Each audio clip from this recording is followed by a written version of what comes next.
नमस्कार दोस्तों, आज की कहानी है बिना मेहनत की मालकिन बनने की ख्वाब देख रही हो। घर के बाहर ढोल टमाकों की आवाज, गीत गाती हुई औरतें, पटाखों की फूटने की आवाज सचमुच बहुत ही मनमोहक दृश्य था।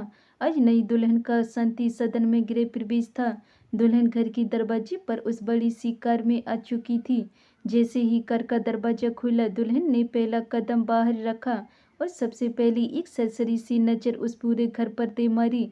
उस मकान को दिखते ही उसका मन अंदर ही अंदर समुद्र की लहरों की तरह हिलोरे खा गया। उस बड़े से मकान में गृह प्रवेश करते हुए निशा के मन को सुकून मिल रहा था।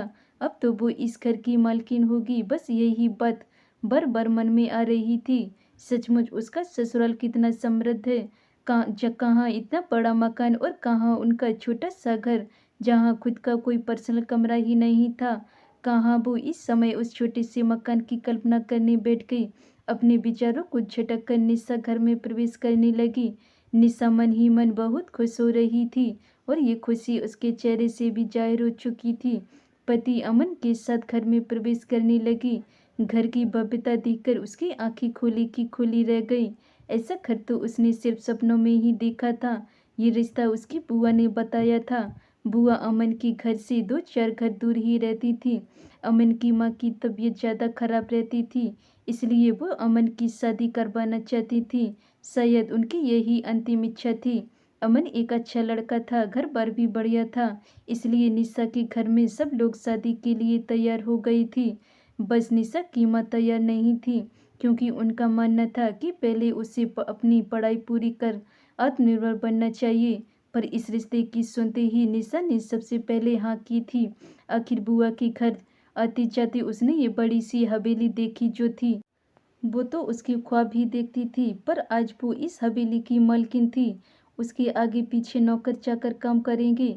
आज उसे अपने फैसले पर बड़ा नाज हो रहा था। अच्छा हुआ जो उसने अपनी माँ की बात नहीं मानी, नहीं तो उनकी बात मानकर सिर पड़ती ही रह जाती और इतना आलीशान बंगला न मिलता।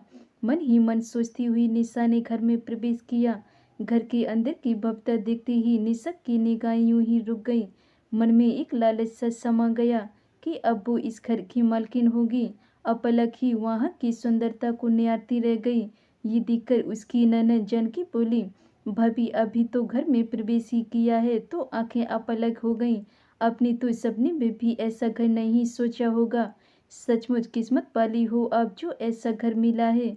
लड़कियां जिसे सपने में ही देखती हैं। थोड़ी देर बाद आस पड़ोस की औरतों को विदा कर जानकी निशा को अपनी माँ से मिलवाने के लिए उनकी कमरे में ले गई। निशा ने वहां जाकर देखा कि उसकी सास बच्ची बिस्तर पर थी। अमन ने उसे बताया भी था कि 10 महीने पहले उन्हें पैरालिसिस का अटैक आया था। बस तब से वो बिस्तर पर हैं। उनकी सेवा के लिए एक नर्स लगा रखी है, जो शाम 8 बजे अपनी ड्यूटी से फ्री होकर वहां से चली जाती है। तब फिर जानकी या घर का कोई भी सदस्य जो उस समय घर पर मौजूद हो उन्हें देखता है। कमरे में दवाइयाँ और फिनाइल की मिली-जुली गंध आ रही थी, जैसे किसी अस्पताल में होती है। निशा ने अपने नाक भौं सिकोड़ लिए। तभी जानकी बोली, भाभी देखो माँ आपको देखकर कितना खुश हो रही हैं। अब भी पैर छूकर उनका आशीर्वाद लीजिए। सचमुच भाभी अब आपको देखकर मेरी माँ जल्दी ठीक हो जाएंगी। अब आप आ गई हो ना, अब आप माँ को संभाल लेना। निशा ने फीकी सी मुस्कान के साथ सहमति दे दी और मन ही मन सोचने लगी, बहू हूँ, कोई नर्स तो नहीं हूँ। यहाँ दवाइयों की गंध है, मुझसे थोड़ी देर खड़े नहीं रहते बन रहा तो इस कमरे में आएगा कौन। मुझे क्या अपनी माँ की सेवा के लिए लेकर आए हो। खैर थोड़ी देर बाद जानकी उसे उसकी कमरे में छोड़कर आ गई। अपनी कमरे में आकर निशा ने चैन की सांस ली। सबसे पहले तो वो अपने पलंग पर जाकर बैठ गई और कमरे को निहारने लगी।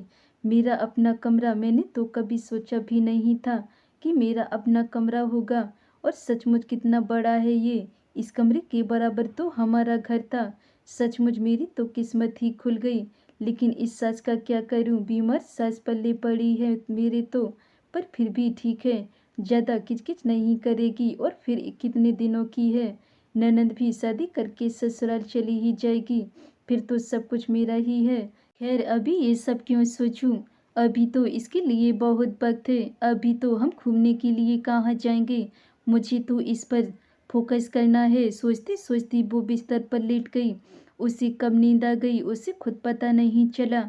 जब अमन कमरे में आया तो वो सोई हुई थी। उसे सोता देखकर अमन ने उसे जगाना ठीक नहीं समझा और वो पलंग की दूसरी तरफ जाकर सो गया। फिर जब सुबह हुई तब निशा की नींद खुली। तब तक अमन उठ चुका था और अपनी माँ के कमरे में उनसे मिलने चला गया था। कैसा पति मिला है, यहाँ नई दुल्हन आई हुई है, उसका ख्याल नहीं है। अपनी बीमार माँ से मिलने चला गया है। मन ही मन बुदबुदाती हुई निशा तैयार हुई और बाहर आई। बाहर हॉल में से बुआ सास चुपचाप बैठी हुई थी। उन्हें देखकर निशा ने उनके पैर छुए तो बुआ सास ने आशीर्वाद दिया। फिर निशा इधर उधर देखने लगी तो वो बोली, सब लोग भाभी के कमरे में हैं। आज तबीयत थोड़ी ज़्यादा खराब थी इसलिए डॉक्टर को बुलाया है। मैं बस अभी उस कमरे से आई हूँ। तुम भी कमरे में जाकर ही मिल लो, भाभी को अच्छा लगेगा। फिर से उस कमरे में मन ही मन सोचती हुई निशा कमरे की तरफ बढ़ गई। आखिर अपना इम्प्रेशन खराब थोड़ी ना करना था। कमरे में गई तो सब लोग वृद्धपक्षी के पास ही खड़े हुए थे।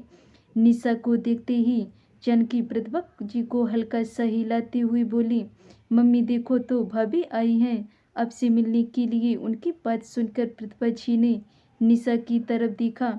उसे देखते ही उनके चेहरे पर एक हल्की सी मुस्कुराहट।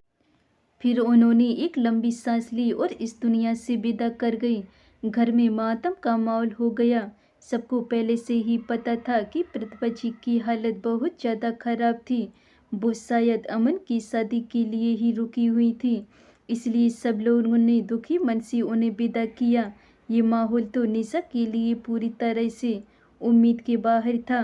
2 दिन बाद जानकी अकेली रसोई में सबके लिए खाना बना रही थी तो बुआ सास ने निशा से कहा, बहू अब तुम भी रसोई संभालो। जानकी अकेले काम कर रही है, उसकी मदद कर दो। आज से खाना घर पर ही बनेगा।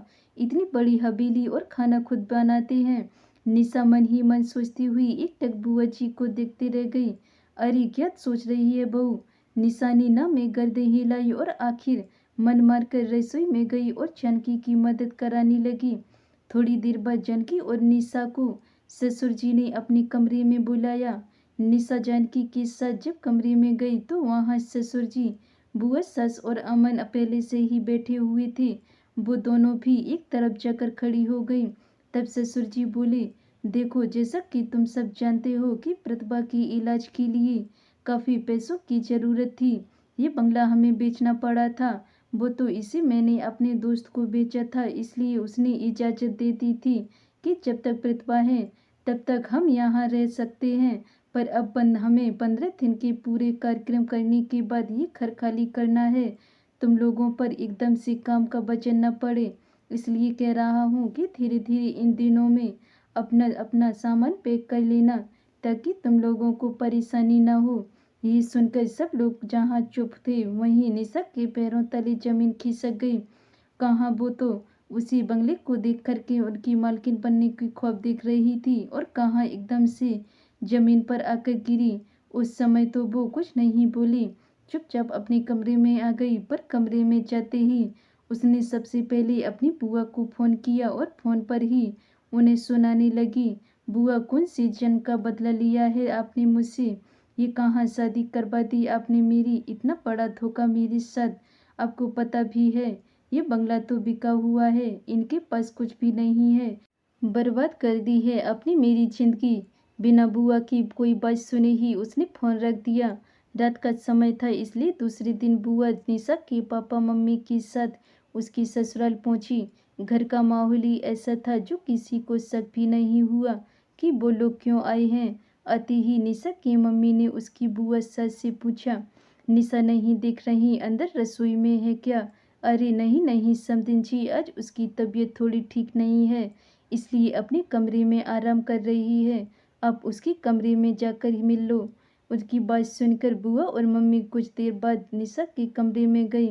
निशा सिर दर्द का बहाना कर बिस्तर पर पड़ी हुई थी।